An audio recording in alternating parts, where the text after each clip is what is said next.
acontecimiento que estamos hablando, van los gobernadores de la oposición a reunirse con el señor Stone, que es el jefe del guaidosismo. El verdadero jefe del G4 es el señor.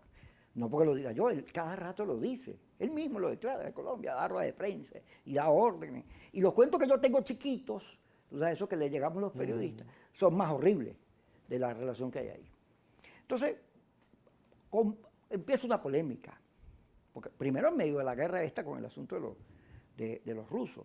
Porque hay unos derechosos venezolanos, unos troncistas venezolanos que quieren que, como Maduro es aliado de le invadan ya a Venezuela. Fíjate la lógica.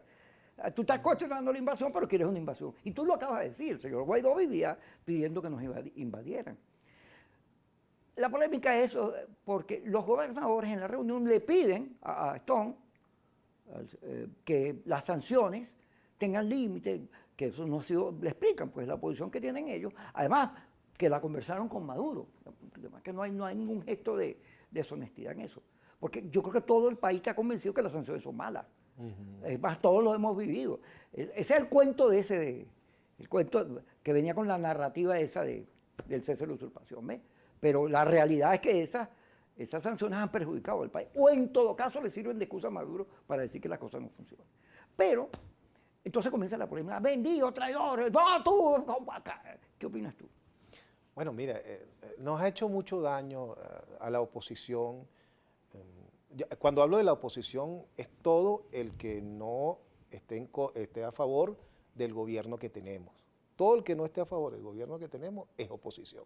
¿Tú no discriminas entre alacranes, No, corruptos, monomeristas? De hecho, eso no aplica a la política. Eso de alacranes, eso aplica para las mafias. Esos son lenguajes de mafiosos. Pero en la política real no aplica eso. Y eso que hicieron los gobernadores es política. Se reunieron con Maduro, se reunieron ahora con el embajador. Eso simplemente es hacer política.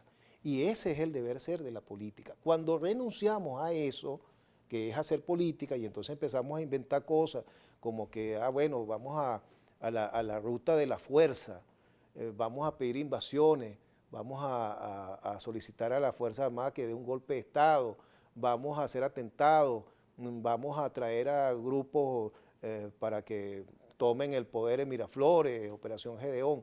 Cuando los políticos empiezan a inventar esas vías y abandonan la política, entonces, bueno, ocurren los desastres que todos hemos sido víctimas de ellos. ¿Por qué la oposición en 23 años no ha sido capaz de llegar al poder? Porque el chavismo es el imperio romano. No. Entonces estamos en un péndulo que en algunas ocasiones se subestima a los que están en el poder, se subestima al presidente, se le dice que es chofer de autobús, que es bruto, y eso pero resulta que ese señor tiene ya casi 9 años mandando, y algo debe tener. Y por otro lado, entonces se sobreestima. No, esta gente, la única forma de salir de ellos es que venga una coalición internacional y lo saque a plomo. Ese es el discurso. Entonces tenemos 23 años en eso y cometiendo una serie de errores desde el 2002 con el golpe de Estado, el 2005 con la abstención, el 2014 con las llamadas guarimbas. Nos reivindicamos de todos esos errores en el 2015 cuando la oposición logró, bueno, una unidad importante y, bueno, y dio resultado el triunfo electoral. Y luego, después del 2015, nos perdimos otra vez. Entonces, esa dirigencia que secuestró la oposición, secuestró a la MUC, el G4, bueno, empezaron a inventar mil cosas y a los que advertíamos desde entonces que ese no era el camino, que el camino era la política, era el voto, el diálogo, bueno, empezaron a tildarnos de traidores, de alacranes bueno. Y al final, ¿qué ha pasado, Kiko? Al final queda demostrado que ese no era el camino y que el camino es el de Barinas, cuando ganamos ahorita, el del 21 de noviembre, ese es el camino y el del 2024. Entonces, ¿qué están haciendo ahorita las organizaciones? Evidentemente ninguno de estos políticos va a decir, mira, nosotros nos equivocamos con todas las locuras que hicimos, les pedimos disculpas al país y vamos a a rectificar. Eso no lo van a decir, nunca lo vamos a escuchar de esa gente que cometió tantos errores, porque bueno, no tienen la hidalguía para hacerlo, pero han tenido que cambiar la forma de cómo venían ejerciendo la oposición. Y ahora están ganados para la vía electoral. Entonces, ahorita hay un reto importante, Kiko, que es la democratización a lo interno de los partidos políticos.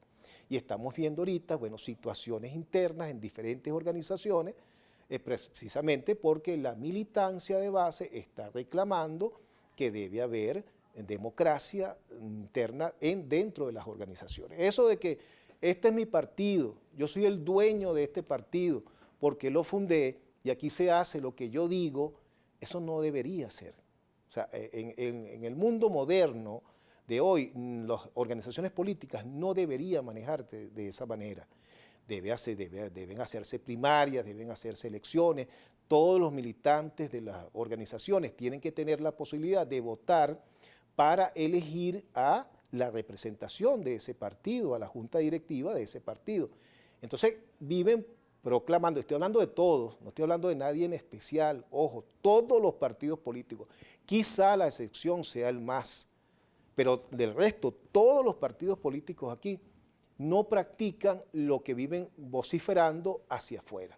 Entonces critican que no hay democracia en el país y hablan de la democracia, pero hacia adentro no son democráticos. Y cuando nosotros los periodistas le preguntamos a usted que vive hablando de la democracia y eso, ¿cuándo va a hacer elecciones en su partido? Entonces ahí se engrinchan, se molestan contigo y se hacen los suizos y te cambian el tema. Pero todas las organizaciones políticas tienen una deuda con la democracia y con su militancia en lo interno. Y necesitamos de organizaciones políticas que sean democráticas si aspiramos en el país tener una real democracia, conquistar una real democracia. No podemos aspirar a tener una real democracia cuando hay partidos políticos que no son democráticos a lo interno. Entonces eso, yo creo que se están dando cambios interesantes, que hay rebelión en la granja, como se dice por allí, y que la militancia está presionando a las autoridades y a los dueños de los partidos para que se dé el proceso de democratización en las organizaciones. Vamos al corte, pero vamos a hablar de avanzar.